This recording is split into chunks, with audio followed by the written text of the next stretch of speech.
What's up, Drop Pod listeners? As always, you can listen to the Drop Podcast on Spotify, Apple Podcasts, and Google Pods. We're now on Amazon Music, Audible, and Pandora as well. New episodes drop every Wednesday. You can also find all of our content on YouTube at the Drop Golf Podcast and on our socials. That's Instagram and Twitter at the Drop_pod. No matter how you consume us, like, subscribe, rate, review, all that good stuff. Follow and listen along. This is the Drop Podcast where we talk golfing in the Garden State. I'm Mike Poro, and this is Ryan Coulott. What's going on, everyone? Woo-wee! We got a good episode for you this week. Mike and I are both super excited for what we got coming at you. But before we get into it and before we get too giddy with excitement, we want to remind you to go check out flukeapparelco.com, get the polos. They're tremendous. There's no other way to put it. Summer's winding down. It's now September. Polo season's almost out. Go check them out. flukeapparelco.com. Go get yours today. Next thing we want to kind of touch on. Since our last episode, the Ryder Cup picks came out. The captain's picks. We're not going to talk about them this episode, but before the Ryder Cup, we're going to put out kind of a Ryder Cup preview on all things Ryder Cup. We'll talk about the captain's picks, we'll talk about matchups, we'll talk about format, we'll talk about the course. But we're going to do that later this month before the Ryder Cup comes out. And the reason being is we wanted to kind of give ourselves as much time to talk about really the two things that we're going to talk about this week on this week's episode. So, Mike, let's start with you. I think you got the more relative New Jersey course. So I don't know if you know, but Mike was able to go play Pine Valley. Number one course in the world for the last however many years running. Number one course in America for however many years running. I think I saw something that from 2005 to present when I was looking it up. And I can't remember if it was world or America. But if you're doing anything for close to 20 years running number one at something, you're doing a pretty good job. So we all know Pine Valley. We all know, if you've heard of, if you follow golf even a little bit, you know Pine Valley. Mike was fortunate enough to get out there. Let's talk about it.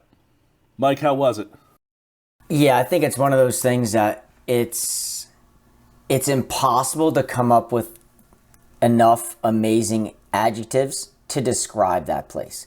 When I had gotten the invite in the middle of July about playing the end of August, it was one of those things like you just pray that you're in town when you're getting invited. Because like so many guests have come on here and said, when it comes to certain spots, you just drop what you're doing and you go. And I knew that for me personally, a lot of August is family vacations. My family and I, we kind of get going before school gets going again. We like to get away, spend some time together, where it's just the four of us. And knock on wood, thank God, the date that I was invited on was a day I was home.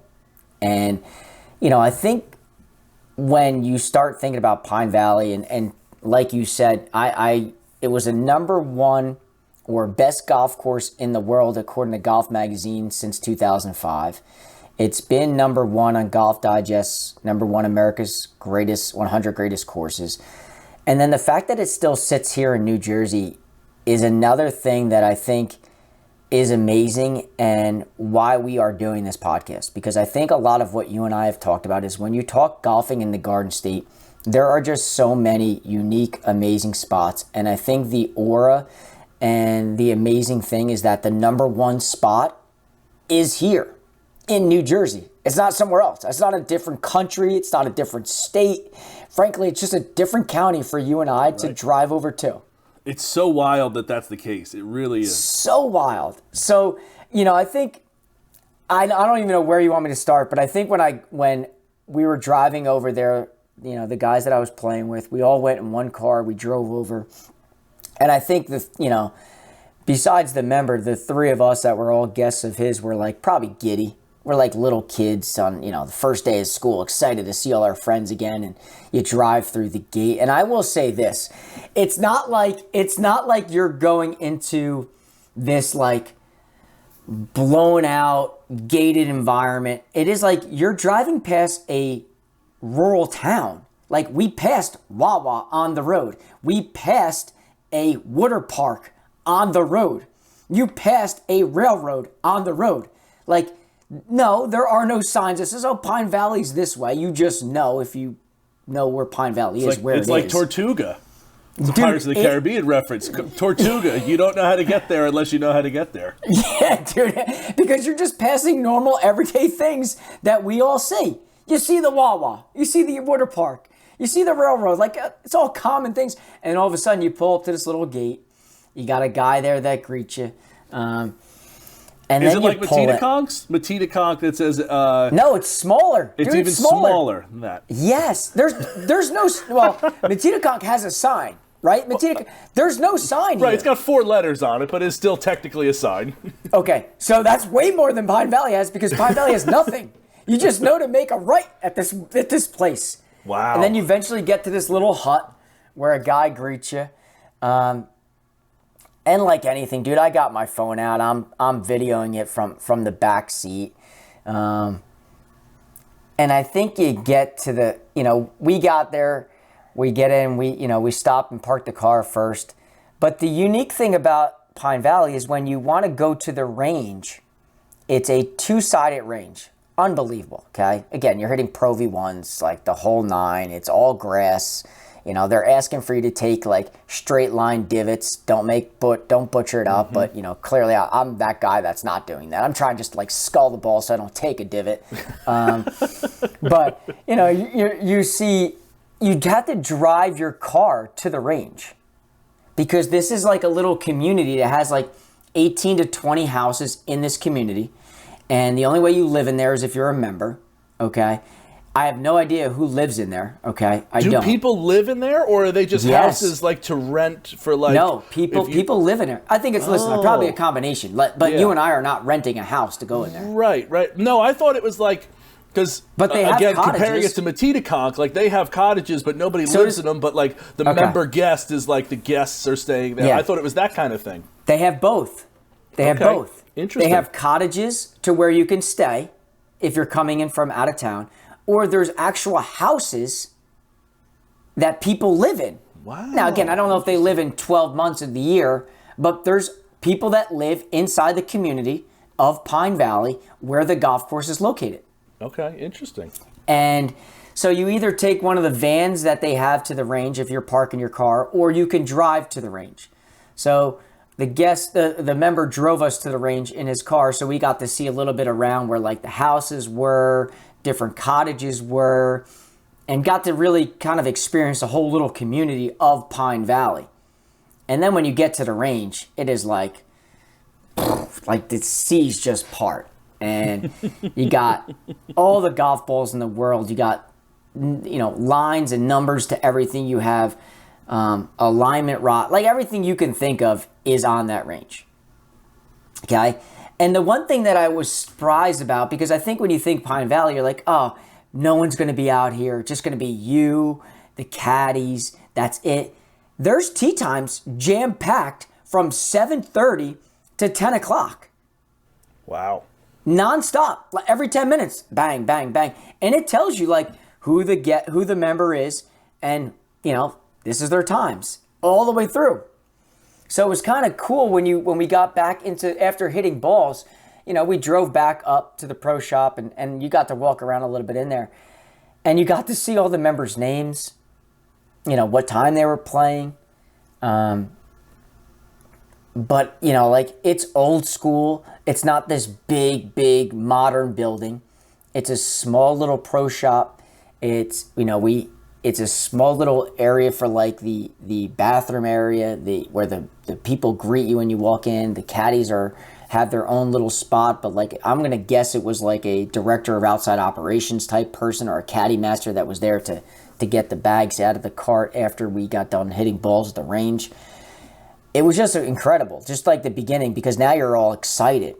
Like now you're all excited. Like I had to ask, like, are we even allowed to take pictures while we're out here? Can I video some, just take videos while I'm out here? Obviously not do anything while I'm playing.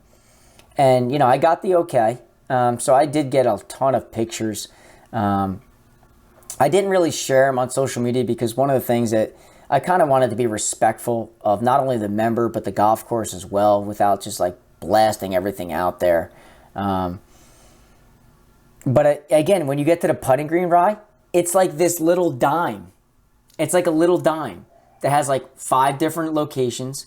It's not this blown out Pinehurst-like huge putting green. Where it's just, where it has, it's a apartment size, Correct. 1,000 square foot. Not even, pal. Not even. So you roll a few putts, and kind of right next to the putting green is the first tee. And what I thought was, one of the coolest things on the first tee, and I sent you that picture, where it has the tee marker and that sign that says no mulligans. Yeah. Like, you're not hitting a second shot. Like, unless you hit it OB or you can't, like, that'd be the only way. But, like, you're not taking a Florida breakfast ball off the first tee. Yeah, that's wild. Which I thought was so cool. It is. And that sign was so, like, there's something to be said about, like, the, like, smallness. What's the word I'm looking for? Like, the... Just a little detail. Right, like the little detail of, it's a tiny sign that just says no mulligans. And it's just like that's just a cool...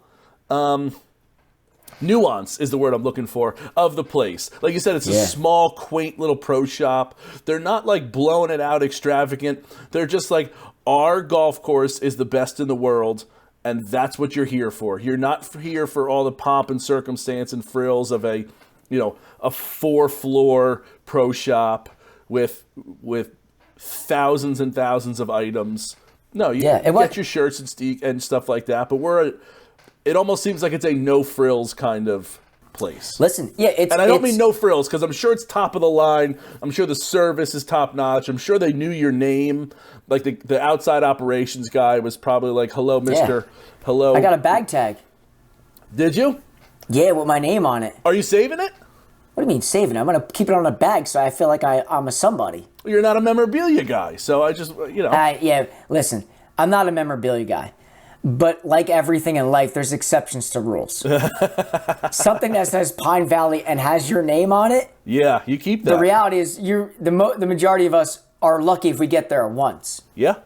So if I get something from there, like you can bank on it. That thing will be on the golf bag, and I'll act like I'm a somebody.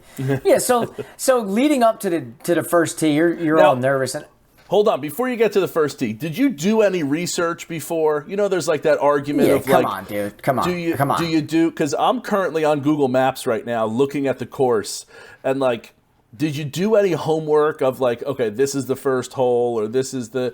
Did you do any of that kind of stuff, or did you fly kind of blind to it?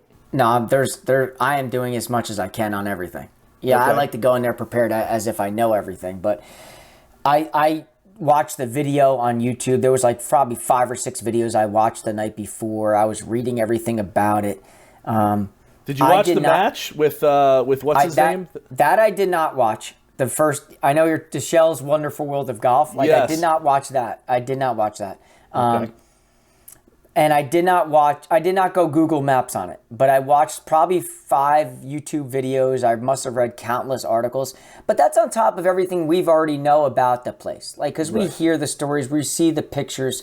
So like a lot of it was just like kind of reinforcement, because I'm not going to go in there in the first hole and be like, oh, it's a par 4 dog leg right. Like, I just got to hit it. Like there was that part of it where I wanted just to kind of experience it while I was out there, but I wanted to at least familiarize myself with the place a little more so. So, I think more than anything, you're nervous so you're nervous as all hell. I can't re-tee one on the first hole. You just want to get the goddamn thing in the air.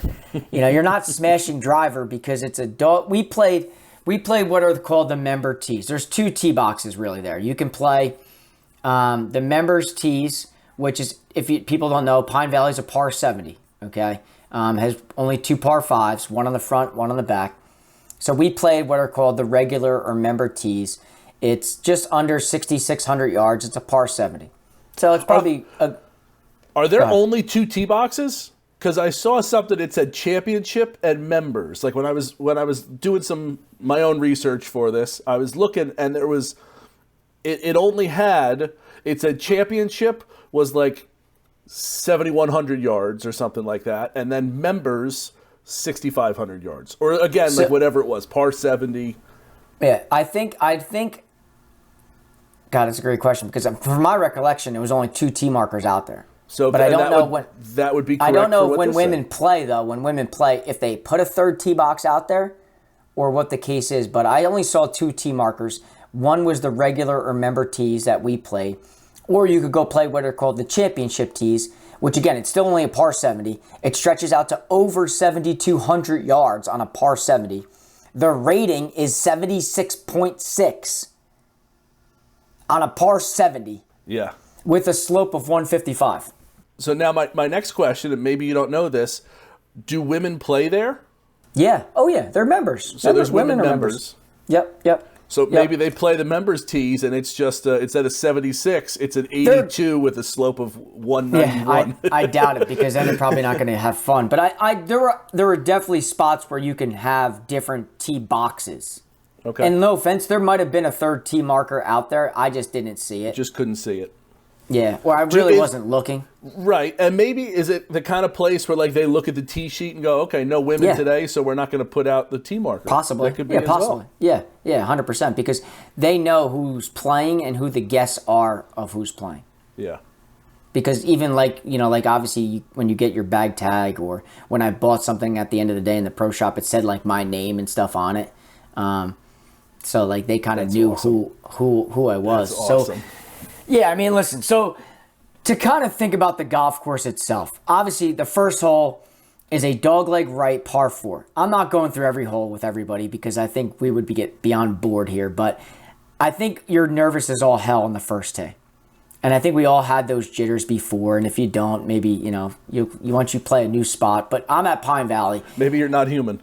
Yeah, I like to think that I can play golf, but I hadn't played golf since probably a good 20 days before playing Pine Valley. I'd been on vacation, and I hadn't been playing well before I got here. I shot 84 the last 2 rounds before playing there, so mentally I was a head case.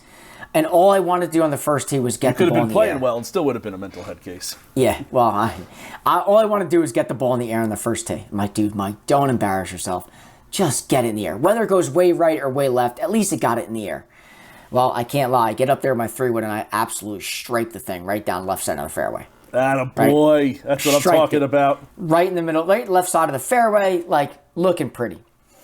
So I get, thankfully we had caddies out there. One, I will say this about one of the caddies. Dude was 85 years old, former Marine, carrying a single bag up and down these hills.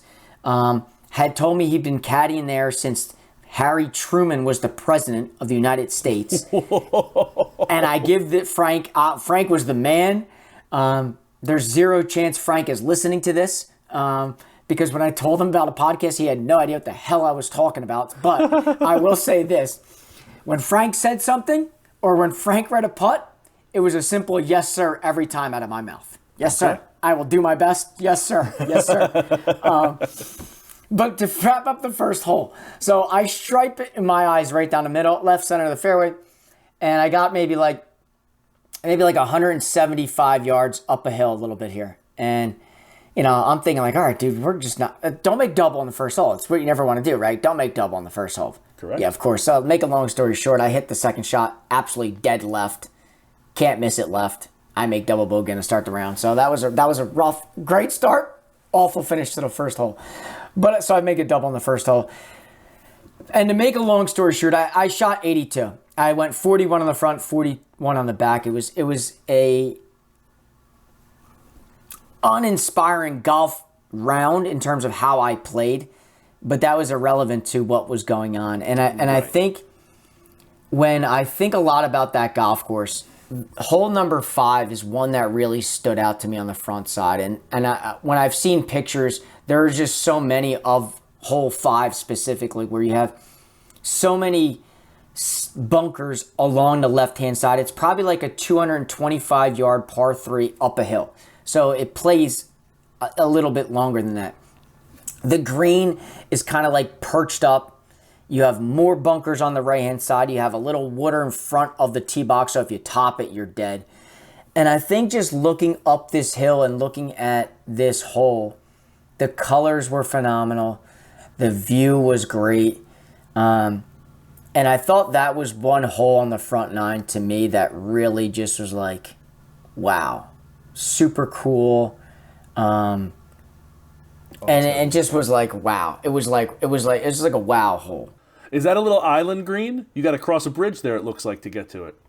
On the left-hand side, though, yes. Yeah. But you're thinking about the one on the back 9 where you crossed a bridge. Okay. So I just pulled up Google Maps because I want to try to like. Yeah. So number 5, it's more like a walkway on the left-hand side if you're looking at it. I don't have Google Maps. Yeah, other pulled side up. here. So that's the 5th hole. So after the first hole is dogleg right. Do you take like a long walk to get? No. Because it looks like there's some other. You just walk down a little bit of a hill to the tee box. But 2's also, listen, 2's cool too. 2's another hole that I'm sure there's a gazillion pictures on where you're kind of looking up a hill. It goes up a hill and it has nothing but bunkers all in front. Yeah. It's a picture that we've seen so many times all over the place that when you're thinking about like Pine Valley pictures, this is one that you always see people putting out there, because when you're kind of looking up a hill and you see nothing but bunkers, it's like super cool. Every time I pull it up on golf.com or Golf Digest, you see it there. It has 3 little kind of pot bunkers on the right hand side of the fairway. Yes, I hit it right in there. But just looking again up this hill was like just magical. And I, as you're playing throughout the round, you're just taking it all in. Really, how I'm playing becomes irrelevant. I'm not really. All I'm trying to do is not embarrass myself. And I think for the most part, shooting 82 isn't the end of the world. So I was happy with that aspect of it. But I think one of the things I took away a lot from Pine Valley is, and I don't want to say this and make it sound like it's taking something away, but it reminded me a lot of Pinehurst number 4. So for the audience that has played Pinehurst, I'm not talking number 2 where they play the U.S. Opens and things like that. It had a lot of, it made me think a lot of number 4 because it had the pine trees. It had the needles. It had the tons of waste bunkers. It had, and it's funny because I'll give you this, right? I like this. Pine Valley, everything is considered a bunker, not a waste bunker. So I got to stand corrected. But Interesting. But there are no rakes. You smooth it out with your foot because they look at it like as a hazard. So you're not always going to get the greatest of lies. So there was one time where I ended up in a footprint on, I want to say, the 9th hole in the bunker. And the member says to me, he goes, "Welcome to Pine Valley." And I was like, damn, I can't even get a decent lie in the bunker. But for the most part, they were good. But yeah, was it like a footprint that like someone had smoothed over and it was like, okay, this was a footprint? Yeah, at least, yes. So like, yes, at least you have people that are doing a good job of like smoothing out their stuff. Because doing the best job they can. Yeah. Yeah. So yeah, I wasn't a smoothed out footprint, however you want to define that. At least it's not some like dinosaur footprint that. Right. Yeah. So it made me, and then it had random water throughout the golf course where it was like, I didn't think a lake would be here or a pond would be here. I shouldn't say lake. A pond would be here.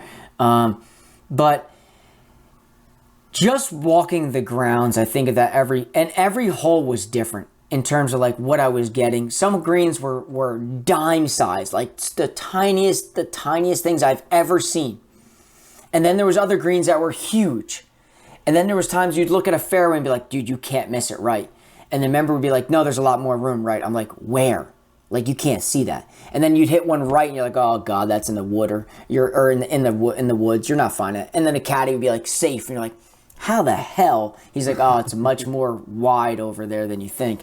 So that was just absolutely incredible. The prestige about that place. And then when you walk up 18, dude, you got in the background, you got the flagpole that has the American flag on it. You have the Pine Valley logo flag on there. It just was absolutely incredible. It's one of those days that the guests that I went with, we kept saying over and over to ourselves, like, this is a day that we've been looking forward to for so long. Let's make sure it just doesn't end. Let's just make sure that we're here as long as we possibly can. You should have brought me. We could have been there another 100 shots longer. So that was kind of crazy because by the time we finished the round, we were treated to some lunch. And I had asked a lot of people that I know who had played that place before me. Yeah. And they said, you got to get the turtle soup. Now, if you know me, I'm not big on trying things or going outside my comfort zone. Like, I like what I like, and I know what I like, and that's what I'm going to do.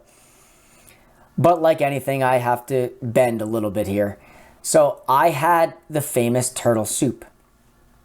And there's a special liquid, I don't even know really what it's called. It looks like bourbon that you have to pour into the turtle soup to give it some better taste, some better flow, so it kind of breaks things down. I don't even know. But I followed what I was supposed to do. And do you know, I ate every last drop of that turtle soup. And I have no fucking clue what was inside the turtle soup. I have no idea. But I ate it all. And if you ask me, I would order it again. But I don't know what's in it. Is it actually, so you don't even know if it's actually turtle? I'm pretty sure it's not. Is it in a turtle shell? No, it's in a soup bowl. It's their famous thing. Turtle soup. It's what it's called. Okay. And so I got it. I ate it all. I'd order it again, and I'd recommend if you ever get invited there and you can have some lunch, you have to get it just to say you got it. And I promise you won't be disappointed with that. And then, after we finish eating lunch, like everybody else, you go raid the pro shop. And there's everything in there. It's a small little, it's not no magical Manasquan River 3-story pro shop. It's like it's not what dorm rooms look like today, but it's like when we went to college, it was like one of these little dorm rooms that has everything in it. Every brand. You want Grayson, you want Peter Millar, everything. It goes on and on in terms of what there is. So I'm looking for what I like. I want the logo to stand out. I'm looking at head covers, for my hybrid, which I absolutely hate hitting hybrid, but I already have my Drop Podcast driver head cover. I got my Pinehurst 3-wood head cover. I was even debating taking the hybrid out, but I saw a sweet Pine Valley hybrid head cover that I bought it, and I said to everybody, I guess I got to leave the hybrid in the bag now just because of the head cover. I got my polo. And as the day wraps up, the member had asked the three of us, like, what you guys think? Was it everything you thought of? And I said, listen, I don't know how you would get one negative word from anybody about that place. Every hole is unique. Every hole has its own little, take on what that golf course is all about. And it was something that, one of the, everybody asked me, what'd you think? And I said, it was one of those experiences that you just will never forget. I could sit here and tell you hole by hole what I hit, the shots that went on, what the conversation the caddy and I was in. I know I'm someone that's always a planner. I'm always looking ahead. I'm always trying to feel what's the next thing. But one of the things I just kept reminding myself while I was out there is dude, just be present. Live this moment right now, because the average person is never going to play Pine Valley.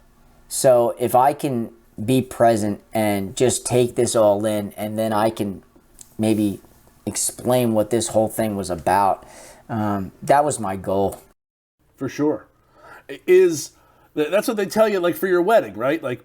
Make sure you stop, look around, and kind of enjoy it, and kind of take mental pictures, because it goes by so fast that you're not gonna remember it, right? So that's what everybody has said that since the beginning of weddings. So that's good that you were able to take some pictures and do that sort of thing. But I hope that you truly took it in, because as we were talking, I think it was off camera here, off the podcast, but like, you may never get to play that place again. You know, Pine Valley is one that there's a pretty good chance you're not playing there again, right? There's a good chance I'm never getting there. So like, I hope and I'm glad that you enjoyed it as you're going through and kind of absorbed it and took it all in, because it is a maybe once in a lifetime experience. Yeah, no doubt. And I think that was kind of what I took out of it. It was like, let's soak it all in. Let's have fun. And you know me, I can be a fucking miserable person out there at times when golf isn't going well. Just like a lot of people, when you're competitive, you want to play well. But that was one thing I kept trying to remind myself is like, listen, you're going to hit bad shots. You're going to, miss short putts. Mm-hmm. You're not going to get the best breaks that you ever got. But think about like where you are, because you're going to be pissed and you're going to ruin the whole day. Right. So that was. Were you happy with 82? Like it sounds like you missed a couple short putts, but like. Am I happy with 82? I think if you had said going into the gate, hey, you're going to shoot 82 today, would you have signed up for that? Would I have signed up for 82? I think knowing how I am, my goal was sub 80. That was my goal going in. And again, the hard part is being realistic about being sub 80. I was playing terrible coming in. Like my last 2 rounds were 84, 84. Yeah. Right? That for me, that is not good golf, okay? Then on top of it, I hadn't played, I checked, in exactly 20 days prior to being at Pine Valley. So I hadn't hit a putt, I hadn't hit a golf shot, I haven't even taken the clubs out in 20 days. So nearly 3 weeks without playing. Mm-hmm. But mentally, I still think I should be able to do that. But the reality is, like, it's probably not realistic. So if I said 82, like, all right, it was respectful, it was you didn't embarrass yourself, but I think ideally I would have loved to gone sub 80. Were you the worst in the group? Yep. Wow. So some good golf in the group. Oh, everybody else was 70s. Wow. Okay. Yeah.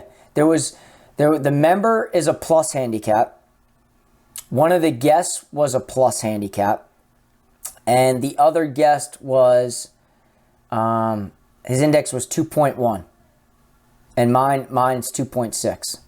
So even handicap-wise, I was the worst golfer in the group. Okay. Well, that checks out then. How'd that feel? Because that's usually me.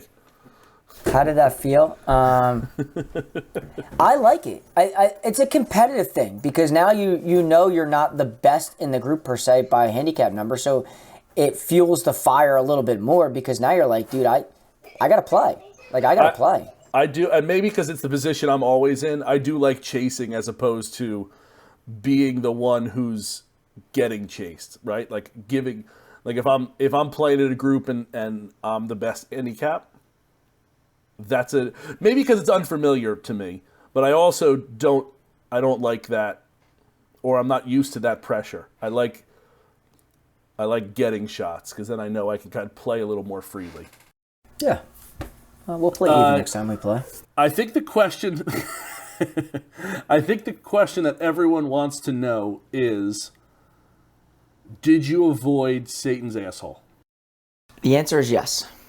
Good. So on number 10, that's the hole you're referring to. It's a short little par 3. It's only probably about 130 yards. At least that's where we played it on. And there was 3 shots on the green and 1 shot in the right bunker, which is away from what you're referring to, that bunker. And that was me. I was the only one who did not hit the green. But I wasn't in that bunker. But when you walked over to that bunker, my, oh my, is that thing steep. Like, I don't know, I have no idea what steep looks like in terms of like maybe European golf or like where you were, or pop bunkers like that. Like, I know what the States looks like in terms of steep. Like, there was some part of me that kind of wishes I did hit it in there just to see if I could get the goddamn ball out. That's a greenside bunker, right? Oh yeah, it's right in front of the green. So if you're short, you're in this little hole. It's like a hole. Like someone, like you're at the beach and someone dug a hole and didn't stop, and then kept digging and didn't stop, and then there's stairs that go all the way down into this damn thing. Is it the road? Is it next to the railroad track? It's as soon as you're walking to 10. It's like front right of the green. I have Google Maps up and I'm just trying to look, and I think this is it, but I don't know where 10 is. So like I'm gonna show you a picture on my thing. That's kind of like what it looks like. A little. Okay, this has got to be it. Yeah, that's probably it. There's like a long bunker along the left that kind of goes around the backside to the middle. This is definitely, yeah. You hear a lot about that's like a huge, steep. Yeah, that was a very, very, it was like that's a spot. Where was the pin? Front right. Oh, right behind it. Yeah. One of the guys. At least with your shot shape, you're not going, like you're aiming at the pin and it's going to draw. So you should have been. There was no draw. I went straight into the bunker on the right. But one of the guys in the group did hit it past the pin, and it's kind of a 2-tier green, and he spun it back, and it almost went into the bunker, but got caught up in the rough a little bit there. But yeah, I did avoid it, so good. I didn't have to go in there. But what did we get in the pro shop? I got a polo. I went with a Peter Millar polo, mainly because there was Grayson in there, and that's obviously that's kind of my brand, but I wanted a polo where the logo stood out. And my issue was on the Grayson ones, I didn't think the logo stood out as much as the one in the Peter Millar. So I went with a Peter Millar Pine Valley polo. Like I said, I got the hybrid head cover. So now the hybrid just gonna have to stay in the bag just for, I guess, fucking aesthetics and the looks. Meanwhile, I would love to get out of that club. But and then I also got a ball marker. I got a ball marker, not for me. One of my dad's friends has a collection of them, and asked me to do him a solid. So he said, I don't know if I'll ever get there, and that would be my number one. Huh? Yeah, and he said that would be my number one ball marker if you wouldn't mind picking me up one. Okay. I said, yeah, no problem. No problem, Bob. How do you feel about getting something when you haven't played the course? I know you're not a memorabilia guy, but like... I don't mind the polos. Like when my dad went over to St. Andrews and played, like he brought me back a polo. Like, I'm all for it. You want to give me this shirt? Like, get me a shirt? Like, obviously, I'll give you the money back for it, like no problem. But like, yeah, I'm all about the polo. I don't need to have played there. It would be cool. It would be cool to say you played there, no doubt.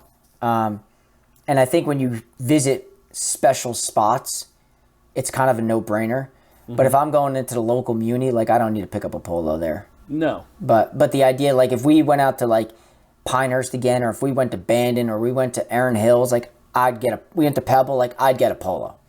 Because the reality is I'll never probably visit spots like that again. And that's kind of like when I went into the pro shop at Pine Valley, I'm like, the odds of Mike Poro ever being in this pro shop again are probably less than 1%. So like, yes, I'm getting a polo. And no offense, I probably could have got more, and I probably could have spent longer time in there. Yeah. But I knew it was time to go home. See, I think, like, so, I collect golf balls, and we'll get into this as we talk about my trip here, but like, I only get a golf ball from where I play. And again, not like a local muni. Like I'm not, I don't have like a Shark River golf ball. Like that doesn't. I'm gonna get you one. I would do a Hominy Hill one, but that means a little bit more to me now than Hominy used to. That's where the podcast started. So that's home base there. If I had gotten you a Pine Valley golf ball, I don't know if I display it. Yeah, I can just see why not though. Like a polo is different. Like I want, like my display case for golf balls is of courses that I've in theory conquered, but instead have played. I've been on the property and conquered you.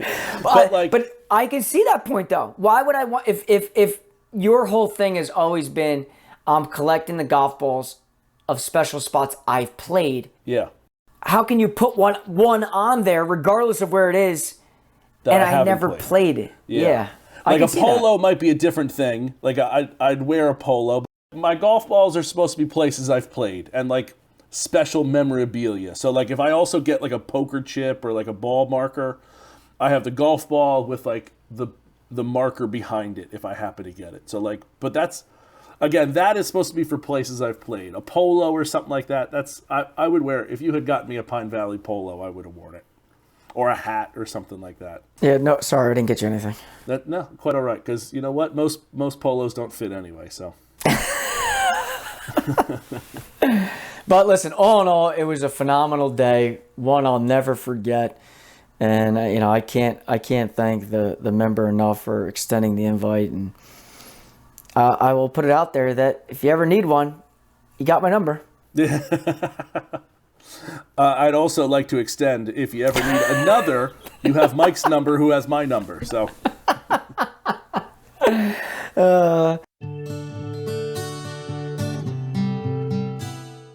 All County Exteriors is a third-generation, premier exterior home remodeling company celebrating over 40 years in business.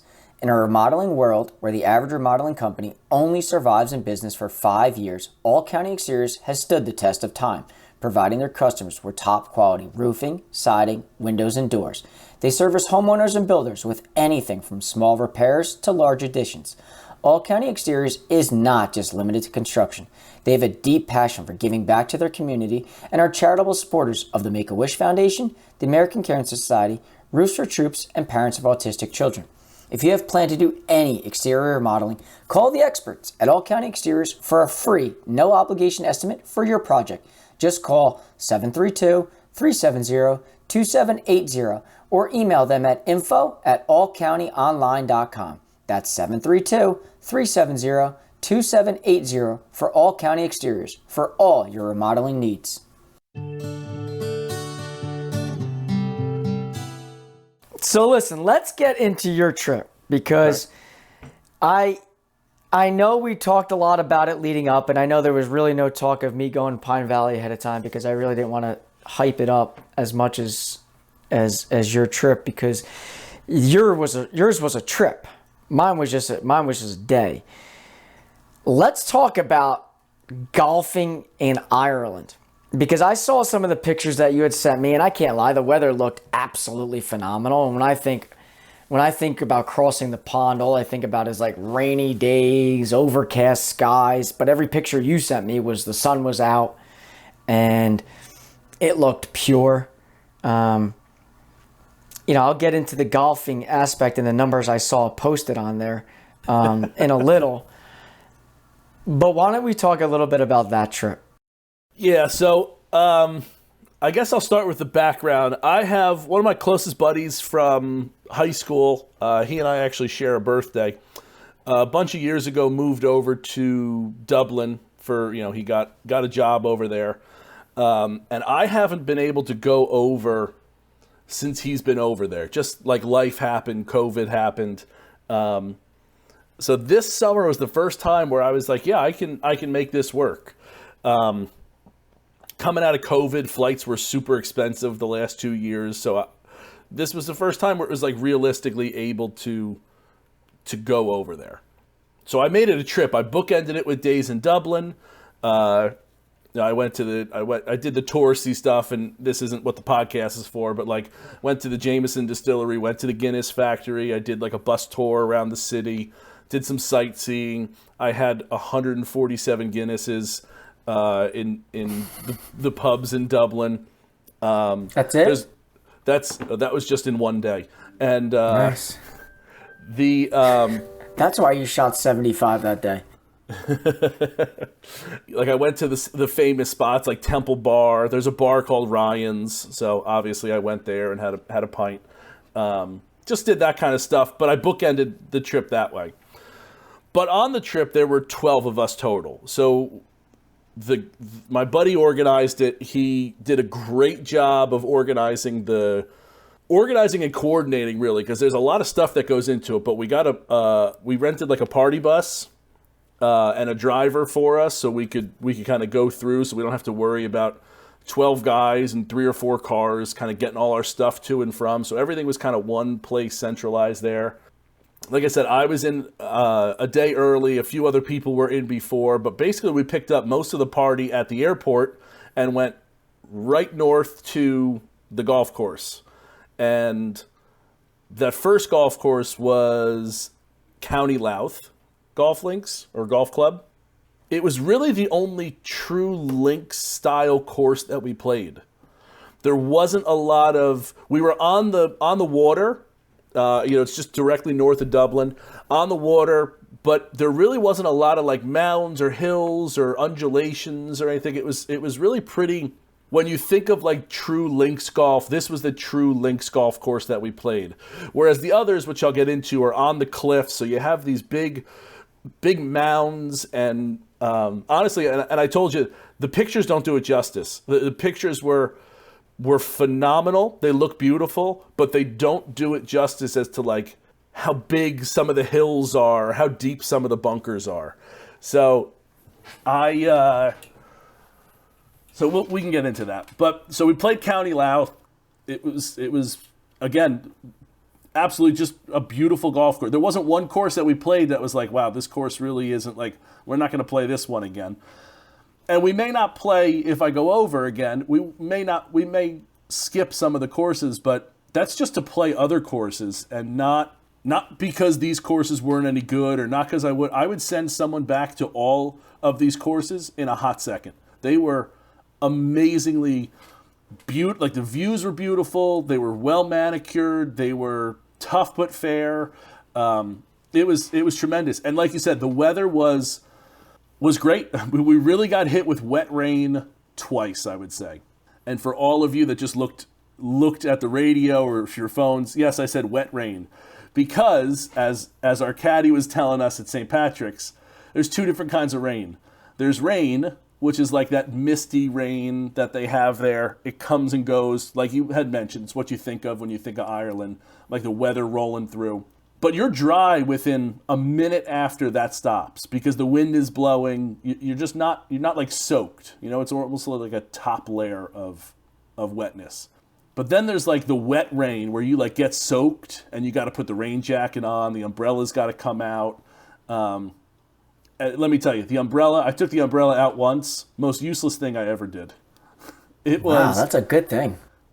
It was, I took the umbrella and I couldn't open it. The wind was so strong, I couldn't open it, pushing it towards the wind. So I turned around slightly to get it open, and the wind just took it and upside downed it. You know what I mean? Like when the wind. Mm-hmm. So that was, again, one of the more useless things I've done in a long time. And there's a lot of useless things that have happened, but that was pretty useless. But put the rain jacket on. You just try to be. You know that it's not going to be a long time. Unless it's in the forecast that it's going to sit and linger. There's a big cell coming through. The rain never lasts for more than honestly like a hole. Like there was one where it started raining. I hit a drive. I put the rain jacket on. Walked to my ball. By the time I got to the green or got up near the green, I was able to take the rain jacket off. Now it was still raining, but it was more that like misty rain, and you just kind of want the feel. I don't like playing in a jacket because you feel too like constricted. But yeah, it was the weather other than 2 occasions of that was perfect. So anyway, we're at County Louth, which is on the water. True link style. I only really truly know my buddy, his brother's friend, and their dad is on the trip. And then there's a few other, like they have some extended family members who I've met once or twice, or some family friends that I've never met. So it's kind of getting to know you game out there. I'll say this here, and I'll probably mention it again. I think when they rate a golf course in Ireland, they don't equate it for the wind. Because like County Louth was the toughest course that we played slope and rating wise. And without the wind, I don't remember offhand what exactly it was, but I remember thinking like this course is harder than its slope and rating is. And when you factor in the wind, there's some holes that are, you're hitting. There was a par 4 that I hit driver, 3-wood. I hit them both really well. I thought I hit the ball pretty well on the trip overall. But I went driver, 3-wood was still short of the green on just a par 4. And that was kind of the thing for the whole trip. There's one at St. Patrick's the next day where I hit a 6-iron. If I'm 180 yards out, I'm going to take my 6-iron. So, that's kind of the distance that it'll go. I hit it 137 on one hole, and the very next hole, I hit it 242. I mean, it's just wild when you're talking about the wind. Like, you talk straight into the wind and then straight downhill from the wind. So, and at St. Patrick's, we had our caddy Patrick. He was just the best. He was mountain goating all over the place. He was the man. But he's like, yeah, you're gonna that same shot you hit the last hole, hit that again. And it was just like to go driver 6-iron on a par 5 to get up near the green in 2 is crazy. Oh, you're strong like bull. Yeah.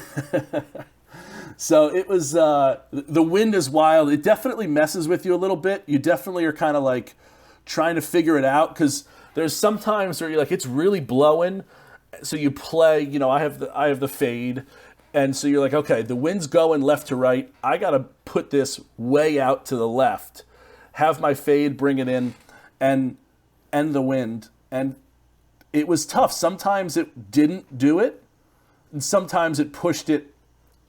There was one shot that I had. I hit a driver, and it moved the ball 150 yards right to left, or left to right. I mean, it was wild. Some of the wind.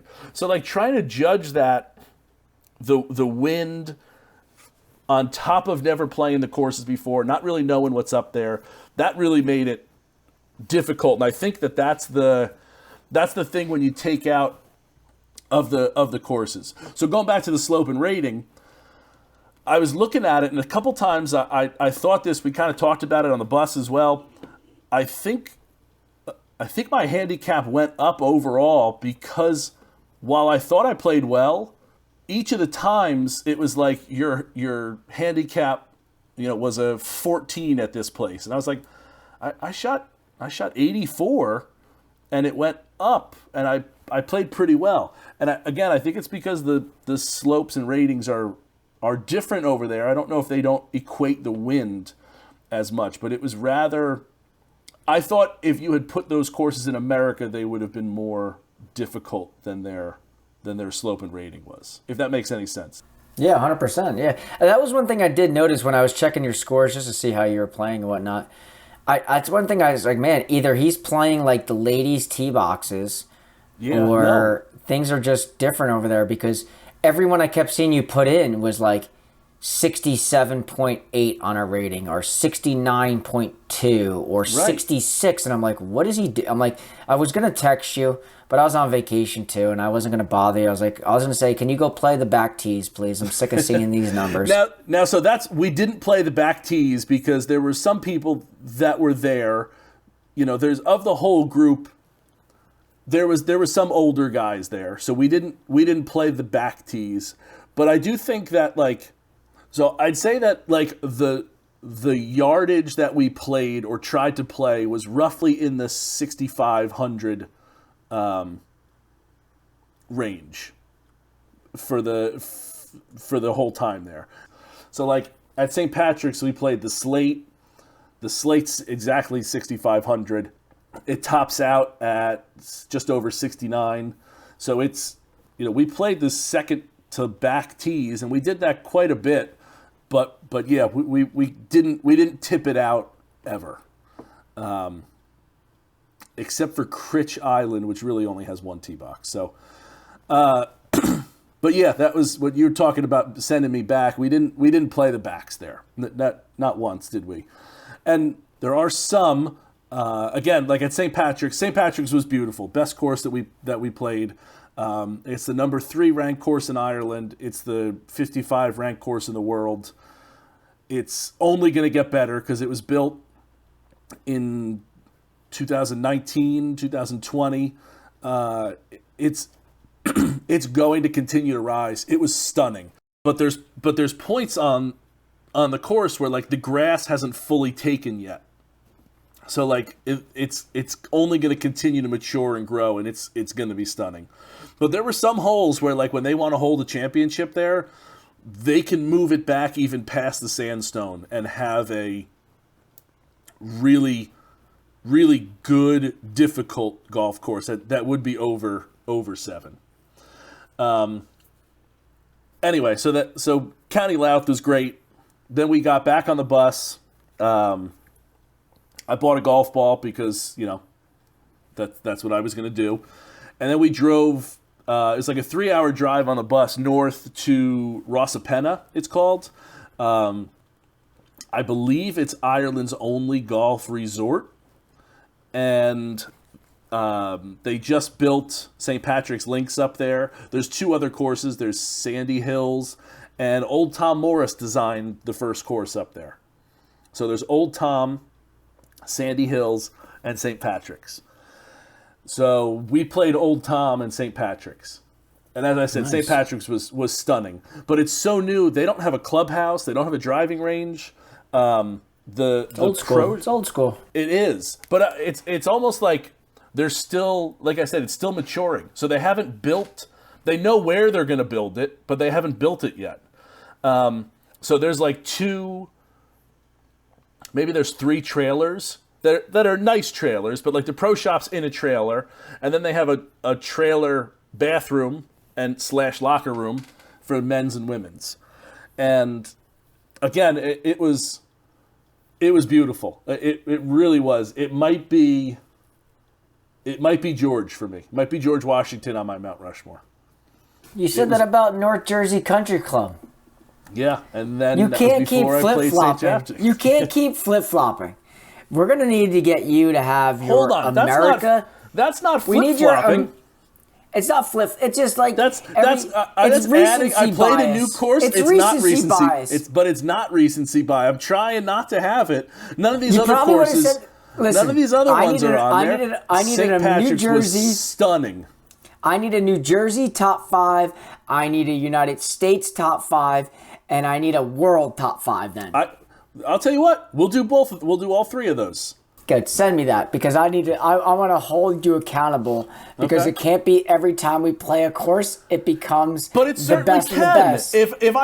If the next course I play is Mike, you just played Pine Valley. You're telling me that course doesn't jump onto your list as George Washington on your Mount Rushmore? Listen, you have to be fair and say we can't compare Pine Valley and St. Patrick. I think you can because they're both in the top 100 in the world. We're going to agree to disagree with this. Let's keep going. But they're both highly ranked, and I'm telling you. We can get derailed real quickly here. If I go play Augusta tomorrow, right, Augusta's going in that. And I'm just saying that a course I haven't played. So it's an exception. It's an exception. It's a what? It's an exception to the rule. You're naming the cream of the crop. But I'm saying if I play a new course and it goes in there, then if that's where it falls, that's where it falls. None of the other ones fall in. Does that make you feel better? They were all great. And if you go, on the world, well, I guess I could still count New Jersey and the United States in the world ones. But anyway, St. Patrick's was awesome. And I will tell you, we talked about this before. I got made fun of because the relationship that I had with our caddy was second to none. My guy Patrick had me dialed in with numbers. He was finding balls left and right. He was mountain goating all over all over the hills there. He was the man. I had such a great time with him. So much so that we had him again in the afternoon at Old Tom when we played 36. So he caddied for me in the morning, and then he 4-caddied for my group in the afternoon. He was the man. Did he feel the same way about you? I hope so. I don't know. I didn't want to get too. I didn't want to show my cards to him too much. Right. But I hope he writes me. I hope I hope he sends me a card. Did you give me your Instagram handle? We exchanged information. He's going to be listening. Patrick, I appreciate you. I had an awesome time, and I don't care one bit that I got ridiculed mercilessly on the trip for how much fun we had out there. So, that could be an episode for another day. St. Patrick's was great. Old Tom Morris was outstanding as well. I will say playing 18, 36, 54 holes in a span of 24 hours is a lot of golf.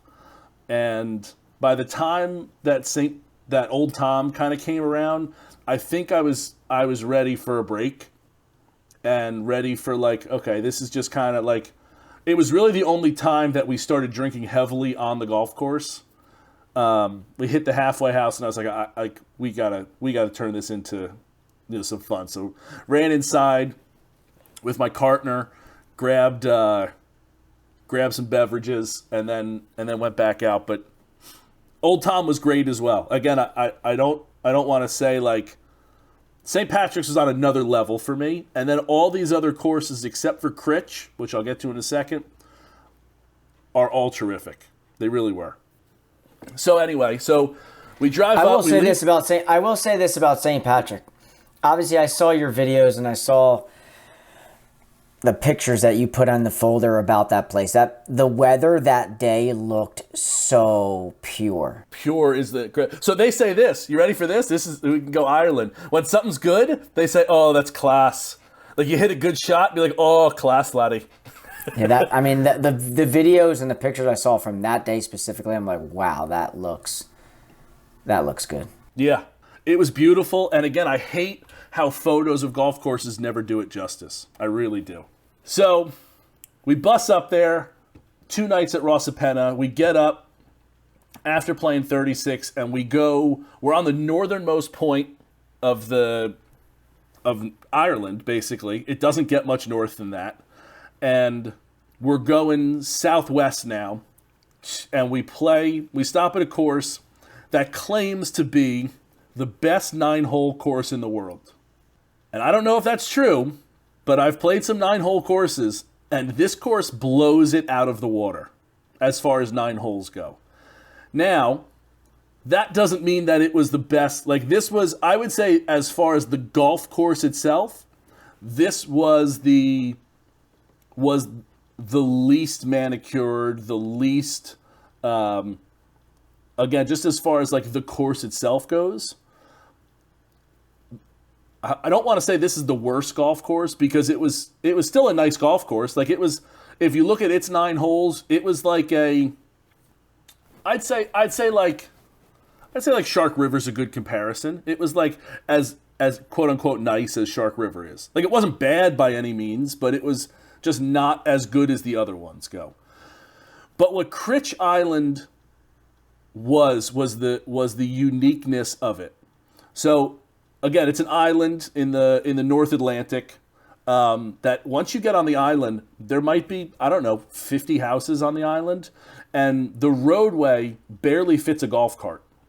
So it's a 2-lane road that only fits one car going one way, and you have to pull over in someone's driveway to let a car through. So actually, while we were heading there, a car was coming at us and had to go in reverse for what felt like a quarter mile before they found someone's driveway that they could reverse into. But it was really unique in that way. And then you get on this island, and it had the best views without a doubt. The 6th hole there, so it's 9 holes, you play it twice. The 6th hole there is the most beautiful hole I've played. It was stunning. You're hitting over the Atlantic. There's these caves that are over and down to this ravine. You're on the cliffs. You're hitting basically from one cliff to the other. It was just stunning. And I know you saw the video I posted on my personal Instagram. We'll post it on the account as well when we get there. But it was beautiful. It really was. There's another hole where you're hitting up top, right? and then there's a valley, and you're hitting to a higher point, but your drive, you can't see where it goes because it's short enough where you can hit over it and it kind of goes down. So then you have to go down into the valley and then climb up the mountain again or up the hill again. And as you get to the top of the hill, you walk up and it's 360 of the Atlantic Ocean, the North Atlantic. Wow. I mean, it's just Mike, it's just beautiful. It's a good view. It really was. And the pictures don't do it justice again, but it was just stunning. And the joke was that was the third hole. So then the fourth hole is right behind the green. I'd say dangerously close, to be honest with you. But if you went over, you kind of walk behind the tee box. You can, if you need to go to the bathroom, you could take a leak, to the side of the cliff there. The most majestic leak you'll ever take in your life. But Critch was again super cool. This was really neat. So you pull up there, and the pro shop it says please check in at the bar. There's a sign out front there. So it's this one room, all inclusive. There's the bar. The bartender is the bartender. He's the pro shop manager. He's the ranger. He's the starter. He's probably the head pro. Like there's one room where the bar is where you check in for the golf there. And it was really, really interesting, really cool. Jack of all trades. Yeah, he really is. It's a no frills kind of like super, super unique experience. Again, I don't know if I would ever go to Critch Island again. I certainly would if I was in the area. And if you're going and you're planning a trip, go over there. Critch was amazing. But it's not like you're going for the golf course, right? You go to St. Patrick's for the golf course. Critch, you're going for the views and the uniqueness of like you have this tiny island that's in the middle of the North Atlantic that's got these amazing, amazing views. It was stunning. It really was. So we play 18. We kind of go around twice. And then we get back on the bus and we continue to head southwest, and we head to Sligo Town, where we stay over. Had a great dinner. It was a nice steak dinner. That was our first like big meal dinner. And then we play Ross's Point, which is my friend's an international member there, which is cool. So he can go back anytime. A lot of those places have that where it's a certain amount of money for the rest of your life. You're a member there. That's cool. Yeah, it's a unique thing. So we played Sligo, and it was awesome. I would think Sligo was my second favorite of the courses that I played there. It might be tied with Old Tom as like 2 and 2A if you want to go that way. But Sligo was beautiful. It had this, I think it was the 12th hole. A great par 5, par 4. Was it my approach? But either way, you kind of go, your approach to the green is kind of downhill, and there's a lighthouse in the distance. So you got the flag lined up with the lighthouse. It was a beautiful view, lighthouse in the middle of the ocean there. It was awesome. It really was a great view there. And actually, the match we were playing a skins match that one. And when you see my Ryan's verse for Sligo, it's really a pretty good one, and know that I won 4 skins on that, and I'll leave it there for you. And Sligo was tremendous, and we stayed over again. We got up the next day. We take the bus. Now we're going straight west across the island, which you can kind of. I'll probably post a picture somewhere of like the places we played. But then you go straight west out to Cairn. Cairn's rather famous. The last two are I would say the rather famous because the No Laying Up guys did a video series, and those 2 courses were in the videos. Cairn was great. The rumor is that they use no machines in building the course, that it's just all natural. And you can tell, it honestly, Mike, it looks like they just sent a herd of sheep out there and they ate their way to make a fairway and a green. I mean, you're in these cliffs, hills, it's the mounds. It was the most natural of all the courses. It looked the most natural, and it was beautiful. It really was. I was disappointed though, because I was dealing with a calf injury before I went out there. I was, Dr. Mike was working me out. I felt pretty good, but by the time we'd now walked all these courses, and I was limping a little bit, and then I hurt my leg on the 7th hole. My left foot was above my right foot, and my toes were above my heel. And as I hit the shot and came through and straightened my leg, I felt like a pop in my calf, which wasn't good. So brought the golf cart out. I played another couple holes. I think it was like the 11th hole. I decided to. I think I played 10 and went in after 10, and kind of went in. I iced, and I took a golf cart the next day. We played. So Karn has 27 holes. So played the next. Play the next day in a golf cart, but didn't play all that great. Kind of knocked it around a little bit on that next day. Just it was tough moving from my right side to my left side. But back to Dr. Mike. We're gonna try to work it out, try to get the game dialed in again. But I was disappointed not to be able to play Karn at least one full time, on as healthy as I could have been, because it really looks beautiful. Again, natural, rolling hills. It was really beautiful. And then that's where we get our guests from for today. We're going to have Gerry Maguire on. Gerry's the general manager for Karn, so we're going to talk to him. Gotta love that name. Today. Gotta love that name. I kept saying in the email chain, I was like, he's my ambassador of Kwan. Such a great name. Yeah. People are going to see that. People are going to see that and be like, "Who the hell? What do you mean? Well, these guys got Gerry Maguire? Like, what does that mean?" So it was an incredible trip, and then after Karn, back in the bus, head back to Dublin, and again, Mike, just like the countryside. So there's no like road, like highways in Ireland. There's like 3 or 4 that are like kind of like parkway kind of roads. Other than that, they don't have shoulders on their roads. So you're going through like these small town, like the countryside's lovely, but there's like houses that have like sheep grazing in the front yard, or like cows in the backyard. I mean, it's wild to see the countryside there. So it was, again, as you said with Pine Valley, I run out of adjectives to explain how awesome, amazing the trip was. I feel so fortunate to be able to go on it. I feel like, and I said it with, I said it to the group in as we were leaving there. I feel like you go as strangers with some people, and you kind of come back as family. Kind of like when you're in a band, you're bonded for life.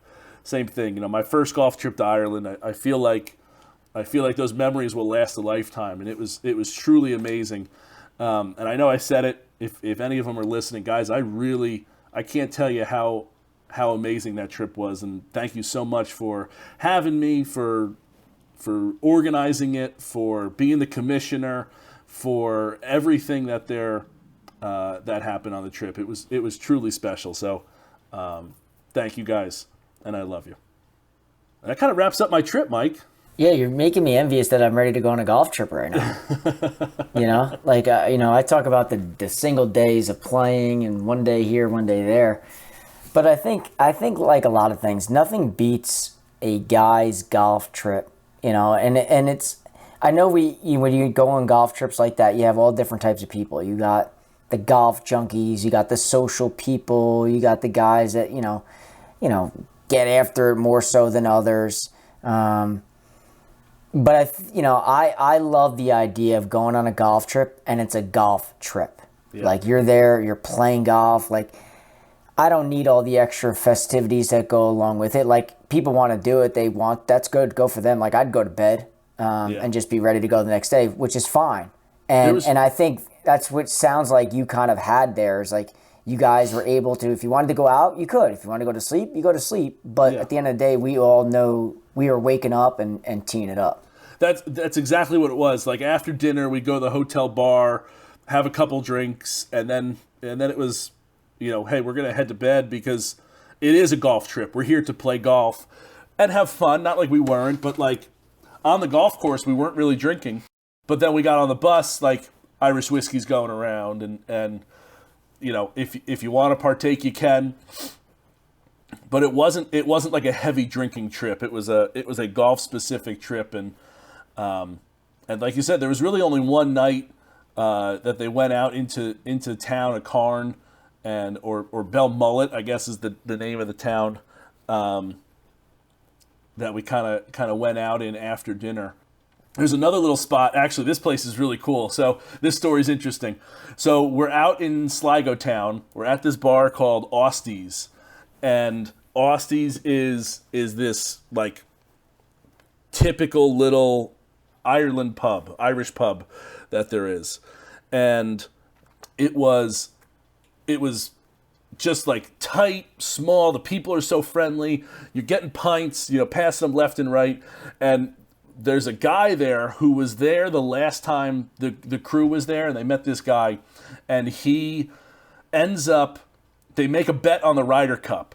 So there is currently 40 euros behind the bar at Austy's, and if the U.S. wins, then the guy who made the bet, is going to get paid out.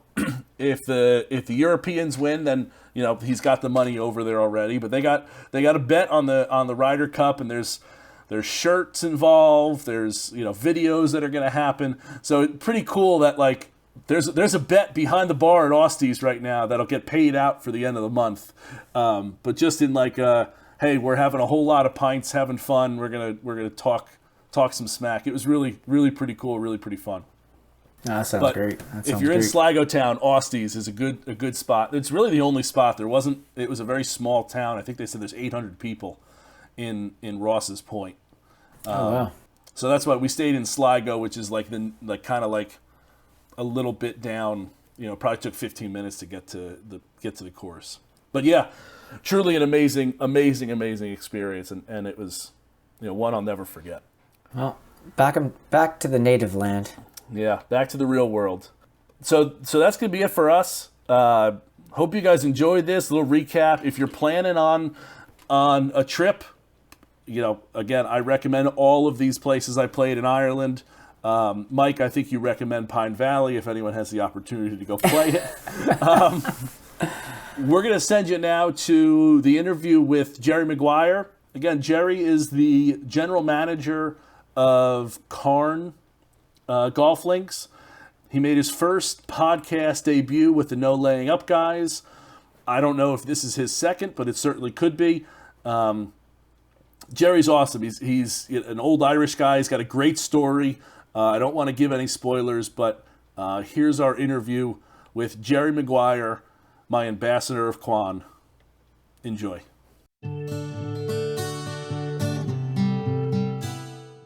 All right, so today's guest is Gerry Maguire from Carn Golf Links. He is the chairman of the organization that runs Carn Golf Links. If I'm not mistaken, Gerry, you can always correct me if you'd like.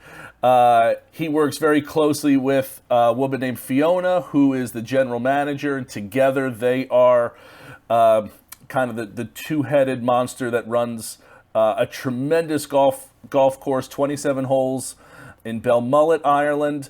I had the unbelievable pleasure of meeting him when I was over there. Gerry, thanks for spending a couple minutes with me here. My pleasure, Ryan. Yeah, I'm chairman of a not-for-profit company here called Eris Tourism, who operate the golf course on behalf of the community. So we're a community-owned golf course. We're not a member-owned golf course. Indeed, the only members we have, believe it or not, are international members, of which we have about 170, made up of Americans, Canadians, the UK and Europe. So we're a bit unusual in terms of structure, but everything that happens here goes back into the community or back into the golf course. Um, so it's a, as I say, an unusual structure, but a great structure really. Yeah. And we're charged, I suppose, with bringing tourism to Balmullet, the town of Balmullet, which has a population of about 2,000 people, about 10,000 in the hinterland. And our job is to try and get as many golfers in as we possibly can, which in turn, of course, is great for the local economy here in Balmullet, and indeed the wider economy in the region, in the Mayo region, which is one of the 32 counties in Ireland. Yeah, so I want to start there. It was such a cute little town, Beaumullet, or Belmullet. It was really a quaint town, very cool experience to be there. It felt like a traditional, like when coming from America, it felt like a traditional Irish town. You're driving and you see sheep grazing in the fields there, and you kind of get to that downtown little circle area there. That was just like a cute little town. We went to a nice Irish pub that night, and it was just like as an American, it's kind of what I envisioned there. But I noticed when I was there that the townspeople call it Belmullet Golf Club, but I've referred to it as Carn. Is there a reason that is, or is that because the town kind of runs the golf course? What's the back behind there? Well, the golf course is called Carn Golf Links, which is what it was from the very beginning, back in when we started to build it back in 1985. There is a local golf club here who used to play their golf down the peninsula, called Belmullet Golf Club, and they play under license to us here. They have an hour playing rights in the morning and the evening, and they play their competitions here. We can override that hour if we need to, if we have sufficient visitors to play golf, and we need that hour, we can do that. But they don't have any say in the running of the course. They're just Belmullet Golf Club. They're the golf club from the town of Belmullet, but they've no say in the running of Carn Golf Links other than to play their golf there. So it does create a little bit of confusion, but for visitors to understand that, but that's the reason behind it. Yeah, it was interesting when we were at dinner, or talking to people in town. We had said, oh, we're here, we're playing Carn, and they said, oh, I love Belmullet, and just like how they interacted the words, it was just it was interesting that I didn't know if there was if Carn was like the international title and it had like a local title or something like that. It was it is the international title, but it's also the domestic title as well. I mean, in Ireland, I suppose for quite a while, up to about 2017, we weren't that much on the map, both overseas and indeed at home. And it's only really, we were only doing about 2,000 rounds in 2017 before our general manager arrived. And between her great skills in social media, the No Laying Up guys who visited us back in May of 19, and Tom Coyne's book, they all helped to improve our numbers. And our numbers went from we were really unsustainable back in 2017 before we took Fiona on as a manager. And we were, we were looking at the place and saying, can we keep this place going? Because we hadn't enough numbers in it, and we were both extremely worried. But between a combination of things, as I say, the No Laying Up guys, we would have done anything to get our rounds up from 2,000 to 6,000 in 19. And in November 19, when they released their podcast, which was all about Carn, and they used wonderful language, which is true, about I've never felt more connected to the earth and that type of thing, our numbers started to increase. And by the end of December, our numbers had gone up close to 5,000. We went across to the PGA show in Florida in January of 20, and we were saying, we heard about this COVID thing over in Asia, and we said, well, that's never going to come to Ireland or the States. But of course, the inevitable happened, and we had bought carpet, and we filled our shop. For the first time, we were able to do things on the strength of what was going to come in. And suddenly we were in a new place, and we were delighted with ourselves after many, many years of really suffering and sleepless nights. And of course, those 5,000, no sooner did they come in the window when they were gone back out the window. because they never took place because people couldn't travel. So we were in a worse situation then because we had all our stuff bought but unpaid for. And as you know, in Ireland, we were closed for 17 months out of 24 months. So that put terrible pressure on us. And luckily enough, at the time, Tom Coyne, who wrote the book, of course, called Ireland, which I'd recommend to anybody to read, he rang here and he said, would you do a diary and let us know what COVID is going to do to a remote West of Ireland coast, because we are remote. It's sort of destination golf coming out here, but worth it. And we did that, and he put it out on his podcast. And unprompted at the time, he said, you must help Cairn out in their time of need. And maybe buy a bit of merch in the shop, or buy a few green fees, or maybe even buy a life membership. And we couldn't believe the response to that from all over the world. It was just an extraordinary response. So much so that we hadn't even got our shop online, but Fiona quickly managed that. And within a number of months, we had about 150,000 between merchandise sales and life membership. And really, that's what saved Cairn at the end of the day. And thanks be to God, all those bookings that were there pre-COVID all came through after COVID. Our domestic market improved because domestically, the domestic people who went to Portugal, Spain, they couldn't travel, so they found places at home like Cairn. And now I'm glad to say that last year, for those 2,000 rounds back in 2018, taking account of the fact that 17 months we didn't trade, we got 12,500 rounds of golf here last year, visitor rounds of golf, which is an extraordinary turnaround. Thanks, as I say, to Fiona and the team here, because they've worked very hard. And at last, we're now on the world map, I think. We're number 11 in Ireland, going places. It's allowed us to invest in the course. It's allowed us to invest in the clubhouse upstairs, the locker rooms up and down, the ladies' restrooms and the men's restrooms upstairs, our caviers, and really the place is falling apart. I'm glad to say now that we're very, very presentable, and the course is getting what it deserves to get, because it's the most incredible golf course that I've ever seen. I'm not saying that because I'm involved here. I'm not from the area. I came here just purely to help out. The golf course is really the holy ground of golf for me. It's each hole through its own valleys. You feel like as you've seen yourself, Ryan, when you were here, you almost feel that you're on your own golf course. You don't see anybody else because of the height of the extraordinary dunes. It's so true.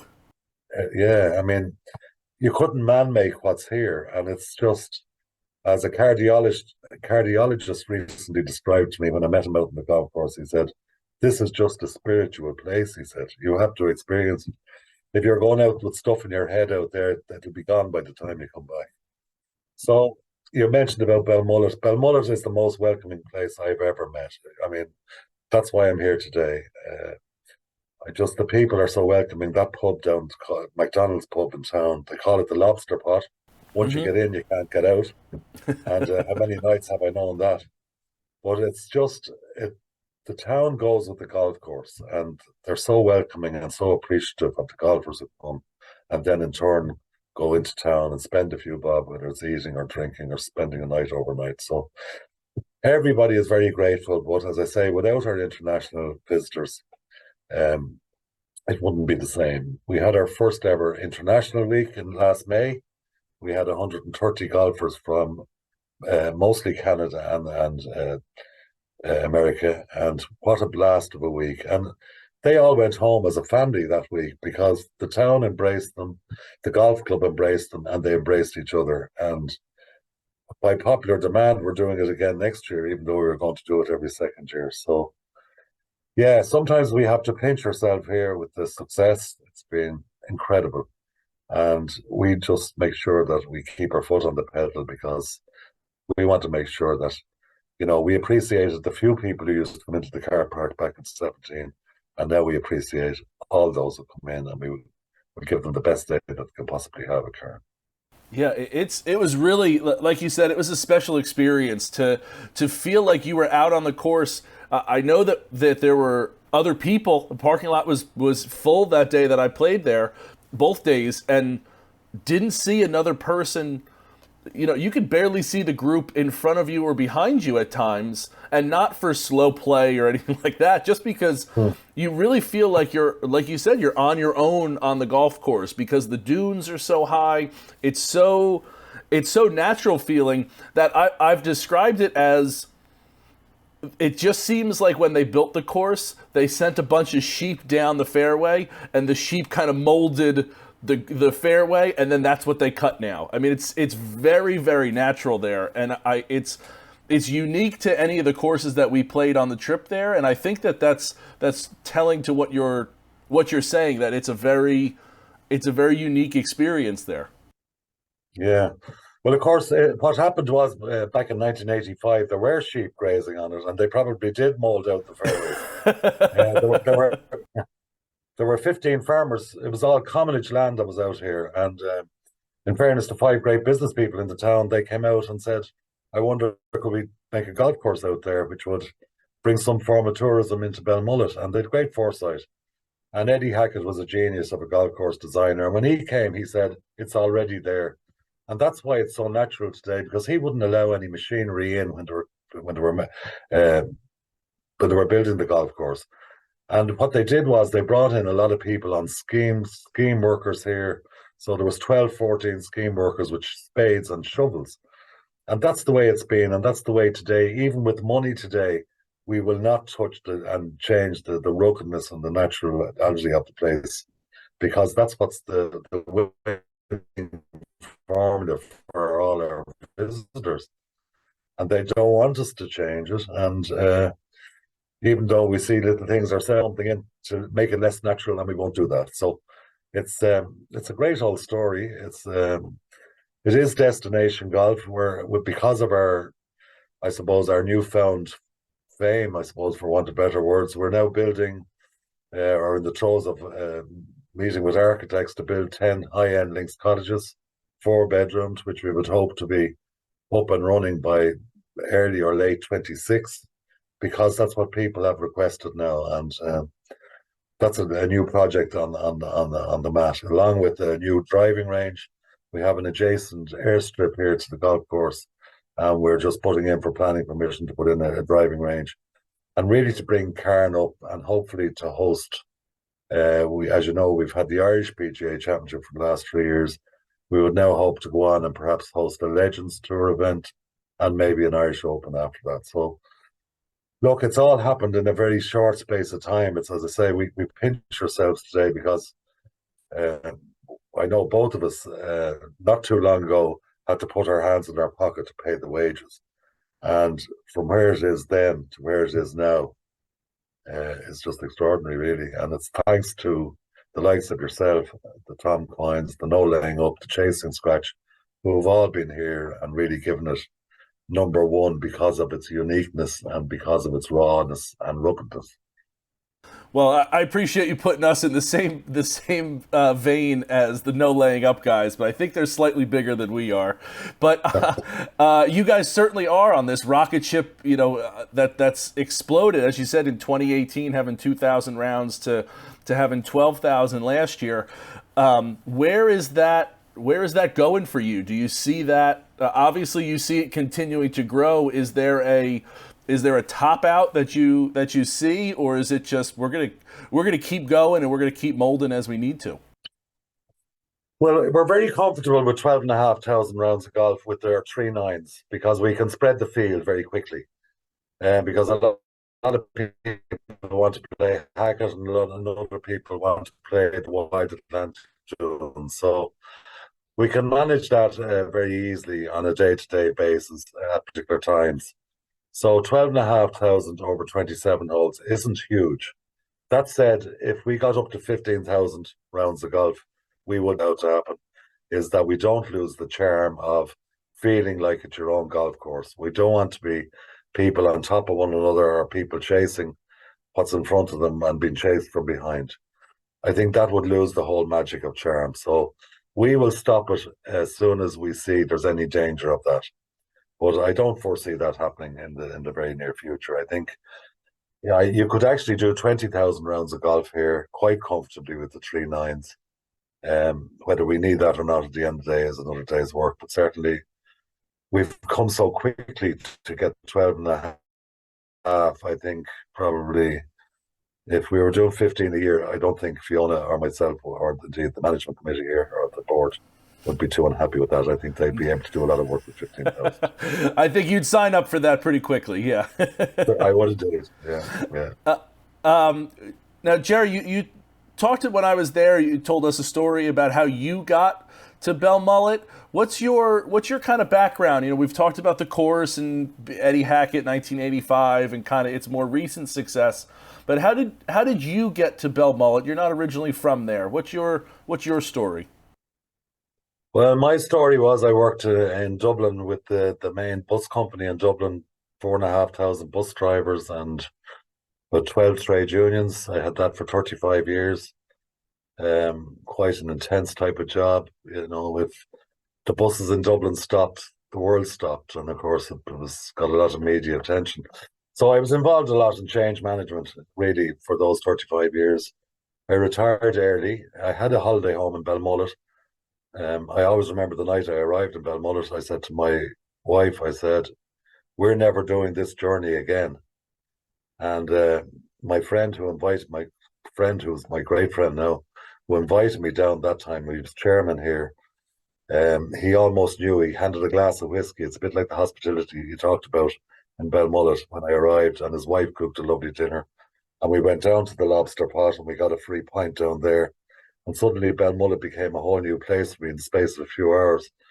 And when I came out the following morning and saw the golf course, I couldn't believe how good it was. And at the same time, I was aware from him over the years, the subsequent years, that was back in 2000. I didn't retire till 2011. I was aware from him how bad things were and how no visitors were coming. And there were days in the car park where we'd have beautiful days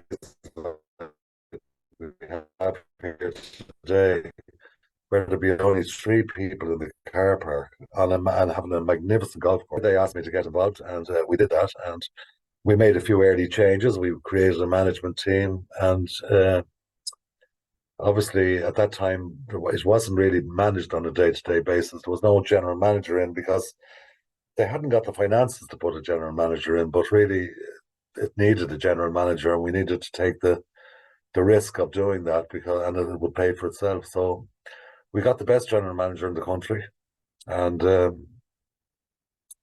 that's why we are where we are today. Yeah, amazing. Yeah. It's like you said. So I don't know if you know this, but I actually I was dealing with a little bit of a calf injury going on the trip, and I heard it on my first round at Cairn.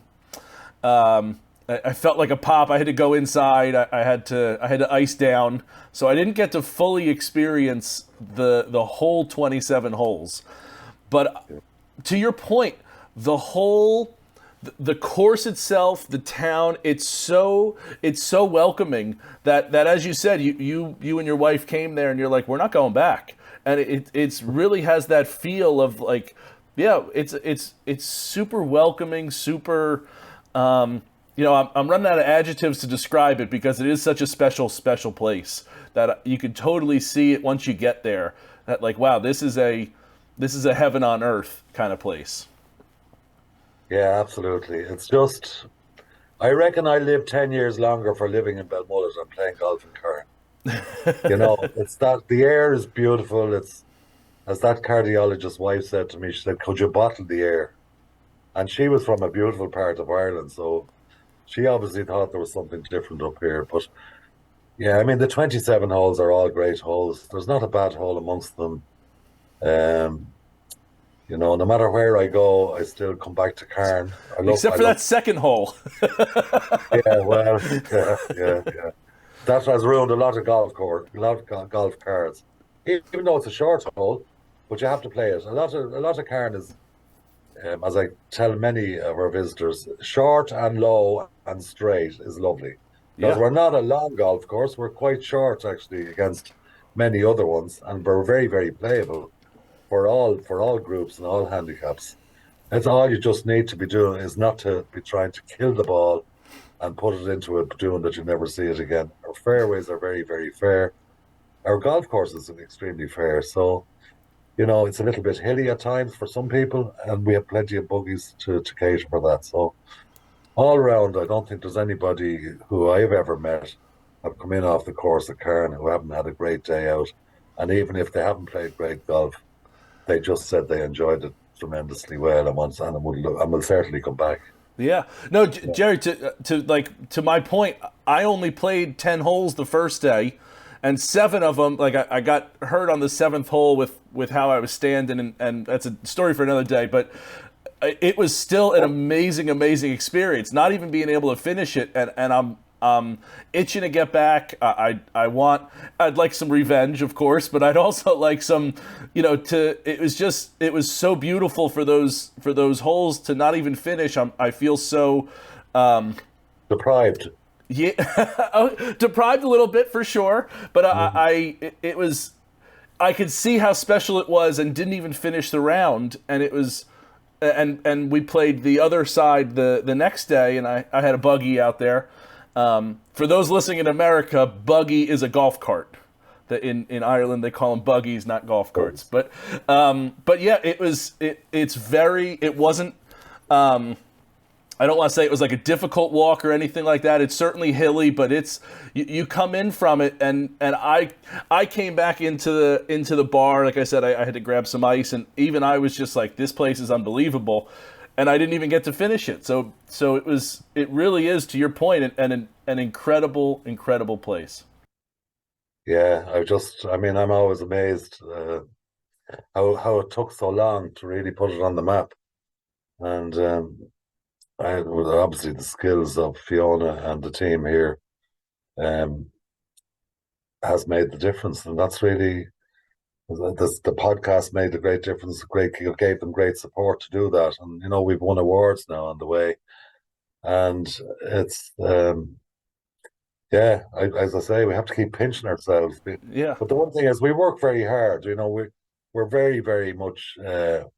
If one or other of us isn't here, we always are here to make sure we meet and greet and have a chat with all our visitors, because we put a lot of emphasis on that, and it's because of the hospitality in Belmullet, it comes very natural. If you live here, you automatically slot into that position, and I think it's one of the things that people enjoy, to be able to have a chat and to spend a little bit of time with them. It's good for us too. It stops us doing emails all day and gets us away from the desk. So we enjoy that immensely too, and hearing all the stories. And we've invitations all over the world at this stage, which we'd love to take up. Maybe if we ever get a chance to retire. But people that correspond with us, we get beautiful letters from everybody. We never get a bad review, I think. Thanks be to God, and I hope we never will. And we work hard to make sure we don't. So yeah, great story, very unique. And long may it continue. Yeah, and because as you said, it is a destination. So it is. If you don't know about it, you don't really get a chance to see it, because it's not near anything. So it took some time, and again, I guess the digital age and social media to bring it out. So you guys have done a nice job with that. The last thing that I thought was super interesting was the flags that you guys have outside. Can you tell us about those flags there that you have flying? Well, the flags flying are the Irish flag, the American flag, and the EU flag. They're the 3 flags, and obviously we're going to add to that. We only put those poles up last year, so we have to obviously put in. We have a lot of Canadian members now; they have to go in, and we have a few Asian members will have to go in. So we have to cover the world at some stage. So we will get around to that in the next year or two. So that a lot of our Canadian members, we've promised them that it'll definitely be up next May when we come back for international. When it comes back for International Week, yeah. Are they up? Sorry, are they up all the time, or are they? No, because in the winter here, and when you get the storms here in January and February, we're very playable all the way up to Christmas. Quite mild weather. Today is absolutely a stunning day outside, and I promise like that for the rest of the week. But once January and February, we just make sure there's nothing up that's left up that can be torn with the wind. So yeah, we leave them up as long as we can. But once the winter comes in, it's really, they just get destroyed. Yeah, very very cool. We noticed that you may need a new American flag as well while we were there. We may have Yeah, to yeah. send you one from America. It's already ordered. Oh, good, good. Yeah, yeah, yeah. Again, so the last thing, Gerry, is to your point about how much it's gotten played. I need to know when you guys get more stuff in, because I try to get a golf ball from every golf course that I play, and you guys were out of logo golf balls. So to your point about how much turnover you've had recently, you're out of logo golf balls. So let me know when they're back in so I can order one from the website. We'll make sure that you get one. Yeah, yeah. Yeah. Look. We no more than anything, we're learning ourselves on the way with the newfound numbers that's coming here. Fiona bought about double the amount of merchandise this year, and I said to myself about 2 months ago that we'll never get rid of all that stuff this year, and we're now at the stage where there's barely anything left. So that's a good thing in one way, because our season is really from April to October. Really, after October, we don't see too many. So we'll be stockless by the end of October, which is great, and then we get all our new stock in March again. So we'll make sure to get a couple of logo balls over to you. That'd be great. I also got my Karn hat. Oh, I got lovely, my yeah. wool hat. Excellent. Yeah, Yeah. I needed it that day. It was super windy. Yeah, we got a batch in the other day, and they're going out like hotcakes, I can tell you, for the winter. I love it. Well, Gerry, thank you so much for spending some time with me. I really appreciate it. As we said, you got a special place there, and I hope nothing but the best for you. And I can't wait to get out there again, hopefully sooner than later. No, you're very welcome, Ryan. Anytime. Thanks All a right. million. You're welcome. I appreciate it. We'll talk soon. Thanks again. Bye bye. Bye bye.